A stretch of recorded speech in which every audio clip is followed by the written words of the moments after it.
I dreamed that my husband was mistreating me while we were sleeping. So I reported him. He says he didn't do anything, and it's true. But my dream felt so real that I need compensation. The universe has always communicated with me in whispers that Robert simply refuses to hear. When we first met, I saw a double rainbow over his apartment building, and I knew our souls were intertwined in a sacred, karmic dance. Robert is a good man in the most basic, physical sense, but he has always been spiritually stunted, like a plant kept in a room with no windows. I have spent years trying to elevate his frequency, buying him crystals and making sure our bed was aligned with the magnetic north. Our relationship was supposed to be a sanctuary of high-level vibrations, a place where two spirits could merge without the static of the material world. I ignored the small signs of his energetic resistance for a long time, thinking I could heal him through sheer manifestation. Yesterday morning, however, the silence of the universe was replaced by a deafening roar of betrayal that I could not ignore. I woke up with a density in my chest so thick and heavy that no sage or palo santo could possibly clear the air. In my dream, Robert wasn't the quiet man who snores lightly beside me. He was a monster, screaming words that felt like jagged glass and pulling my hair with a terrifying, visceral strength. I could literally feel the vibration of his malice echoing through my astral body, leaving bruises on my soul that the naked eye is too blind to see. It wasn't just a dream, it was a psychic transmission of his suppressed shadow self coming out to play while his ego was asleep. I lay there for an hour, paralyzed by the residual terror that had clung to my skin like a cold, oily film. I looked up at the dreamcatcher hanging above our bed, the one I hand-weaved with intention and blessed under a full moon, and my heart sank. The threads were tangled and knotted in a way that defied the laws of physics, a clear and undeniable sign that the energy in our room had been tainted. Robert was still sleeping peacefully, looking innocent, but I knew better than to trust the mask of the physical realm. The universe doesn't lie, and the dreamcatcher was screaming that a spiritual assault had taken place right under my nose. I tried to wake him up to discuss the shift in his aura, but he just groaned and told me to go back to sleep. That dismissive attitude was the final confirmation I needed that his higher self was actively trying to suppress my awakening. I realized then that I couldn't just sit there and let my spirit be battered by a man who didn't even have the decency to apologize for his subconscious crimes. I got dressed, my hands shaking with the weight of the cosmic injustice I was carrying, and drove straight to the police station. The officer at the desk looked at me with the vacant eyes of someone who has never seen a chakra in their life, but I didn't care. I filed a report for emotional and energetic battery, explaining exactly how Robert's astral form had attacked me in the middle of the night. It didn't matter that he was unconscious in the way humans define it, his spirit was awake and it was violent. I felt a sense of profound relief as I signed the papers, knowing I was finally standing up for my metaphysical rights. When I got back home, Robert was making coffee as if he hadn't just spent the last 8 hours traumatizing my psyche in the fifth dimension. I sat him down and explained that while his physical body might have been stationary, his higher self had some serious explaining to do. He looked at me with a mix of confusion and pity, which is honestly the most low-vibration reaction a person can have when faced with the truth. He kept insisting he didn't do anything, but I told him that ignorance of the astral laws is no excuse for spiritual thievery. I felt like I was talking to a wall, a very dense, unevolved wall that refused to acknowledge the pain radiating from my heart center. The disconnect between us was no longer a crack, it was a canyon, and I was the only one trying to bridge it. I told him very clearly that my spirit is bruised and that such a deep wound requires a significant amount of energy to repair. In this world, energy is often exchanged through currency, and I have calculated that I need exactly $15,000 to realign my chakras and hire a professional shaman for a total soul retrieval. I explained that if he wants to continue occupying the same physical space as me, he needs to take responsibility for the damage his higher self would cause. He actually laughed, a hollow, cynical sound that sent shivers of negative energy down my spine. It's pathetic how people cling to logic when the universe is literally knocking on their door with a bill for their karmic debts. I'm not being greedy, I'm simply asking for the resources necessary to restore the balance he disrupted. He had the nerve to tell me I was being unreasonable, and that he wouldn't pay a single cent for a dream I had. It's so typical of a man to minimize a woman's intuitive experience just because it doesn't fit into his rigid, scientific box. I reminded him that my dreams have predicted 3 rainstorms and my sister's promotion, so my track record with the unseen is flawless. He just shook his head and walked into the kitchen, effectively closing his ears to the wisdom I was trying to share. I felt a surge of indignation, not just for myself, but for every sensitive soul who has been gaslit by someone with a blocked third eye. This isn't just about the money, it's about acknowledging the reality of the emotional trauma he inflicted upon me. I spent the rest of the day in the garden, trying to ground myself while Robert avoided me like I was carrying a physical plate. I could see the resentment rolling off him in dark, muddy waves, further polluting the sanctuary I've worked so hard to maintain. It's exhausting being the only one in a marriage who is truly awake and aware of the invisible threads that pull at our lives. Every time I looked at him, I saw the shadow from my dream, and I couldn't help but feel a deep sense of mourning for the man I thought he was. I've decided that if he won't pay the $15,000 voluntarily, I will have to find other ways to manifest the compensation I am owed. The universe always provides, but sometimes it requires us to take a more proactive role in the collection process. Now, Robert is claiming he's the victim because I went to the police, acting as if my report is some kind of personal attack rather than a spiritual necessity. He keeps saying he's worried about me, which we all know is just code for, I want to control you and make you think you're crazy. I've told him that his concern is a low vibration deflection and that I won't be manipulated into doubting my own spiritual senses. The report is there to document the energetic battery, and if the law doesn't understand the astral plane, that's a failure of the system, not me. I am standing my ground because my soul deserves to be safe, both in this world and the ones we visit when we close our eyes. He can stay in his physical reality all he wants, but he won't do it at the expense of my light. Main story comments. Anonymous user 1 says, "You literally went to the police because of a dream? This is absolute insanity. Dreams are just your brain processing random data, not a legal basis for a report or a $15,000 demand. You're going to ruin this man's life over a nightmare." OP's reply, "It's sad that you've been so conditioned by the material world that you can't see the astral plane is more real than the physical one. My soul was assaulted, and just because you can't see the bruises doesn't mean they don't exist. Maybe try opening your eyes before you judge someone else's truth." Anonymous user 2 says, "I totally get you, Luna. The signs are everywhere if you know how to look. A tangled dreamcatcher is a huge red flag for energetic interference. You have to protect your peace at all costs, even if those around you are still sleeping."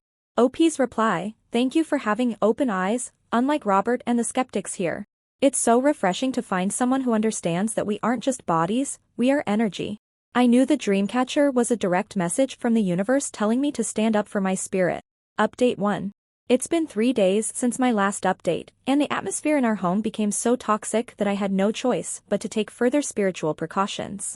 Robert is currently staying at a hotel because the heavy energy radiating from his refusal to take accountability made it impossible for me to meditate. I didn't even have to kick him out. The restraining order I requested based on my premonitions of his further astral aggression did the work for me. The judge seemed confused, but I spoke with such clarity about the impending darkness I sensed that he had no choice but to sign the papers. It's amazing how much lighter the house feels now that his low vibration presence isn't constantly dampening my frequency. I've spent the last 72 hours deep cleaning the carpets and burning sage in every corner to scrub away the remnants of his shadow self. Instead of taking this time to reflect on his spiritual shortcomings, Robert sent me a text saying he's deeply concerned for my mental state, which is just a classic deflection. He's trying to make me seem unstable so he doesn't have to face the fact that he owes me a massive karmic debt. I didn't even bother replying because responding to such negative energy would only drain my own battery. Instead, I've started a soul debt spreadsheet on my computer to keep everything organized and professional. I'm calculating every hour of sleep I've lost since the dream, the cost of the cleansing materials I've had to buy, and a daily trauma tax for his ongoing denial. It's important to have a clear, documented record of what is owed so the universe has a roadmap for the manifestation of my compensation. Every time I feel a moment of doubt, the universe sends me a sign to keep me on the path of righteousness. I even found a single black feather on the porch this morning, resting perfectly on the welcome mat as if it were a gift. To the uninitiated, it might just be a bird's feather, but I know it's a clear cosmic confirmation that I am the victim here and that darker forces are at play. The black feather represents the hidden truths and the protection I need as I navigate this legal and spiritual battle. I picked it up with a pair of tweezers and placed it on my altar next to my obsidian sphere to amplify its protective qualities. It's comforting to know that while Robert is off hiding in a hotel, the higher powers are watching over me and validating my experiences. Robert's lawyer called me today, trying to use logic and legal precedents to convince me to drop the report and the restraining order. I told him that I don't follow the laws of men when they conflict with the laws of the universe, and he hung up sounding very frustrated. It's almost funny how these people think they can litigate their way out of a spiritual crisis using pieces of paper. They are so focused on the physical realm that they are completely blind to the energetic tsunami they are about to face.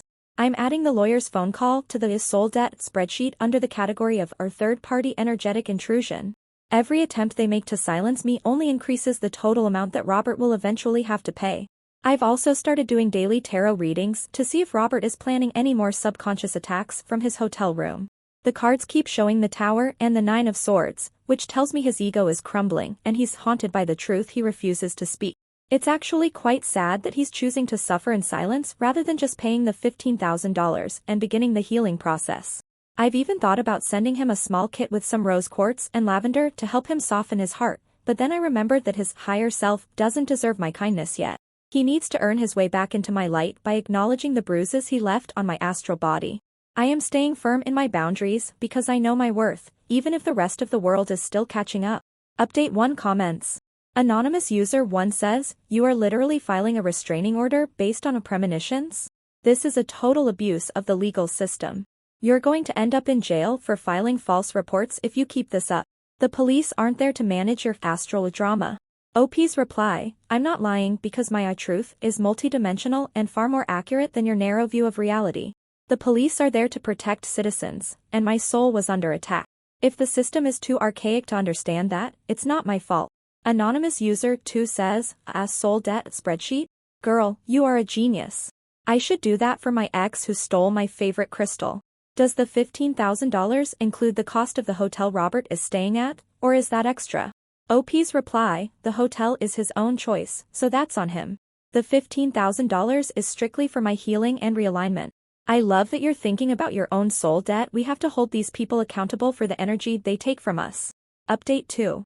It's been 1 week since my last update, and the resistance from the physical world is starting to get truly exhausting. Robert's parents had the audacity to show up at my house today to stage some kind of intervention, but I didn't even have to open the door to know their intentions. I could see their gray, murky auras from the driveway through the window, and the air around them felt like a stagnant swamp. They stood there knocking for 20 minutes, but I just sat on the floor and focused on my breathing until their heavy footsteps finally retreated. It's clear that Robert has poisoned their minds with his one-sided, low-vibration version of the story, making me out to be the villain. I burned an extra large stick of white sage once they left to make sure their lingering disappointment didn't stick to my walls. Robert is still being incredibly stubborn and is flat out refusing to pay the $15,000 vibrational settlement I requested. He actually had the nerve to send a message through his lawyer suggesting that I should go see a doctor for a checkup. I told the lawyer that Robert is the one who needs a doctor, a spiritual one, to fix the hole in his soul that allows his shadow self to attack innocent women. His refusal to pay is just further proof that his ego is trying to bypass the karmic debt he owes me. Every day that he resists the truth, the friction in our shared spiritual path grows more intense and harder to fix. He thinks he's saving money, but he's actually just digging a deeper hole for his next incarnation to deal with. Because of this increased resistance and the negative energy his parents brought to my doorstep, I've decided to up the demand to $25,000. The spiritual friction he's creating is causing additional damage to my nervous system, and that requires more intensive therapy and high-end healing crystals.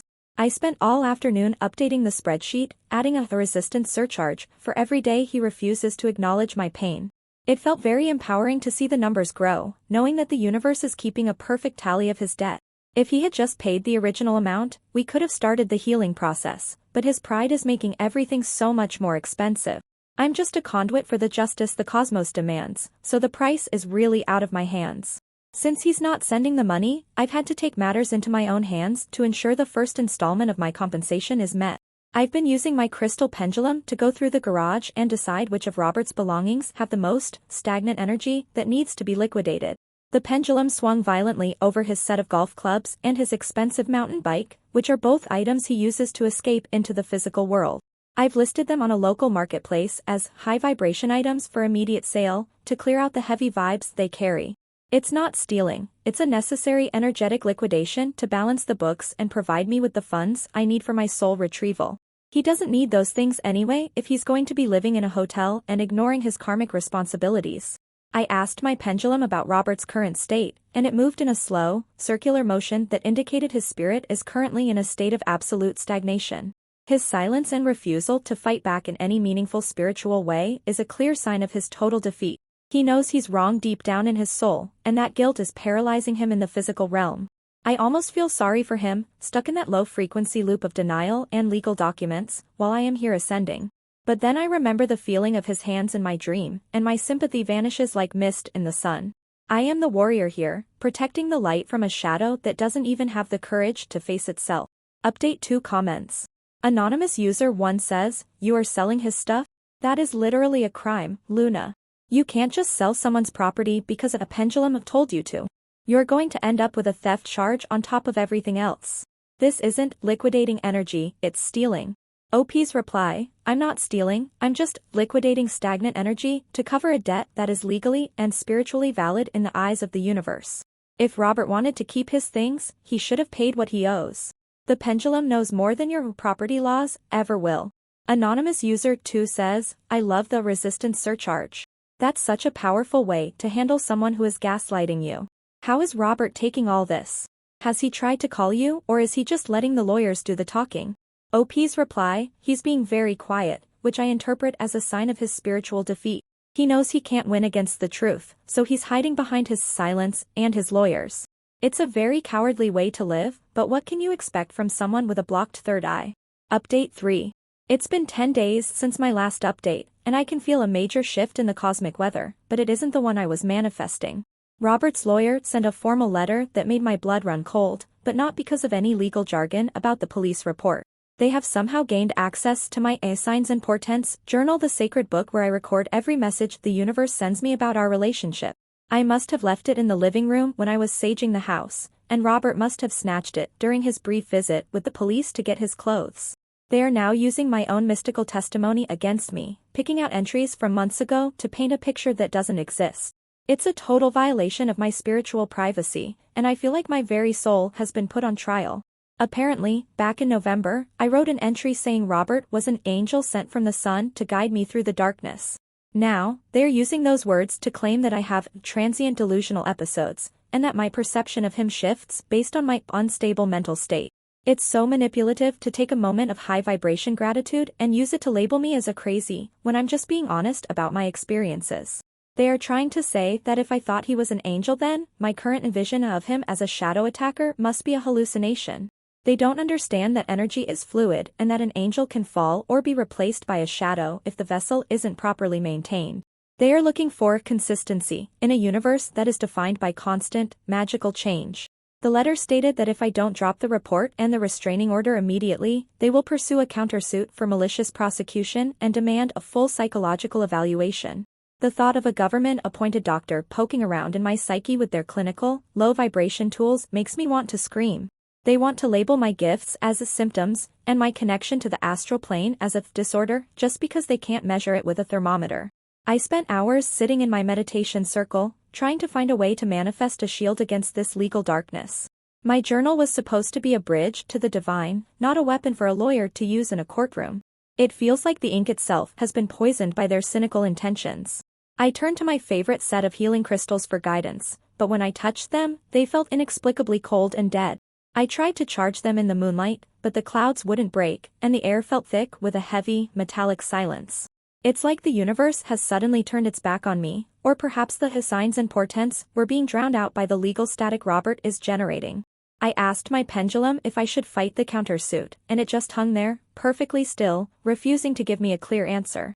I've never felt so disconnected from my own spiritual compass, and it's terrifying to realize that my own words are being twisted to cage me. Robert is trying to steal my light by calling it a sickness, and it's the most cruel thing he's ever done. I told my sister about the psychological evaluation, and even she suggested that maybe a few sessions wouldn't hurt, just to get the lawyers off my back. I couldn't believe she was siding with the sleepers, after all the times I've helped her clear her aura. It's lonely at the top of the mountain, especially when everyone else is trying to pull you down into the mud of clinical reality. I refused her suggestion, of course, because the universe demands a sacrifice, not a compromise with the ego. I will not let them label me as unstable just because I can see the shadows they are too afraid to acknowledge. I am waiting for a sign, any sign, that I'm still on the right path, but the silence is starting to feel very much like a warning. Update 3 comments. Anonymous user 1 says, "Wow, the irony here is just delicious. Your own signs are the very thing that's going to prove you're delusional in court. You can't call someone an angel one day and a criminal the next because of a dream and expect a judge to take you seriously. This is the ultimate reality check. OP's reply: the ink was obviously corrupted by Mercury retrograde when I wrote those early entries. I was blinded by his false light back then, and now that I can see the truth, you call it irony? It's called growth, but I wouldn't expect someone as stagnant as you to understand that. Anonymous user 2 says, Luna, this is getting really scary. Maybe you should drop the case before they actually force you into a psych ward? It's not a retreat, it's just a strategic repositioning of your energy. You can still manifest your healing without the legal drama. OP's reply: I refuse to back down because the universe demands a sacrifice for the truth. If I drop the case, I'm essentially saying that my astral assault didn't happen, and I won't betray my soul like that. I will stand my ground even if the vibrations are cold right now. Update 4. It's been 2 weeks since my last update, and everything I tried to build has completely collapsed into a pile of ash and broken glass. The police officially dropped the charges against Robert yesterday after his lawyer provided sleep tracker data from his smartwatch showing he didn't move an inch the night of my assault. It's so typical of the system to trust a digital gadget over the lived experience of a woman's soul, as if a piece of plastic could ever measure the movements of the astral body. The damage to my reputation as a healer in this town is done, and I can feel the neighbors whispering about me every time I step outside to water my plants. They look at me with that mix of fear and mockery that people save for the things they are too small-minded to understand. Worse than the social fallout was the gift the judge gave me during the final hearing for the restraining order. Because I had used the manifestation of his assets, logic in my court filings explaining how I was entitled to his property to balance my energy, the judge decided I was a danger to myself and others. He ordered a mandatory 72-hour observation at the local psychiatric facility, claiming my reality was disconnected from objective facts. Those 3 days were a living nightmare of fluorescent lights, white walls, and doctors who looked at my crystals like they were common rocks. I had to pretend to recover and admit that my dream was just a dream just to get them to open the door and let me go home. It was the ultimate humiliation, forcing me to lie to my own spirit just to survive their care. While I was trapped in that low-vibration prison, Robert officially moved the rest of his things out and filed for divorce. The papers were waiting for me on the kitchen counter when I finally walked back into my house, citing that he cannot live in a reality that doesn't exist. It's such a dramatic, self-pitying way to end a marriage, acting as if my spiritual awakening was some kind of personal betrayal against him. He didn't even have the courage to tell me to my face, he just waited until I was legally silenced and then vanished like a thief in the night. Now, I'm sitting in an empty house that feels cavernous and cold, without even a single crystal left to hum a song of comfort. The silence here isn't peaceful anymore, it's heavy, like the density I felt in my chest that first morning. I looked up at the dreamcatcher today, the one that started this whole journey toward the truth, and I realized it was broken beyond repair. One of the main supports had snapped, and the web was hanging in tatters, looking more like a spider's trap than a spiritual tool. I tried to manifest a win, a way to show the world that I was right and that the astral realm is the true authority, but all I managed to do was manifest a life where I'm legally labeled unstable. I sit here waiting for a bird to land on the sill or a number to repeat on the clock, but the universe has gone completely silent on me. It turns out that when you scream at the cosmos for justice, sometimes it just lets you fall into the void you've created for yourself. The vibrations in this house are now completely silent, and for the first time in my life, I don't have a single sign to tell me where to go next.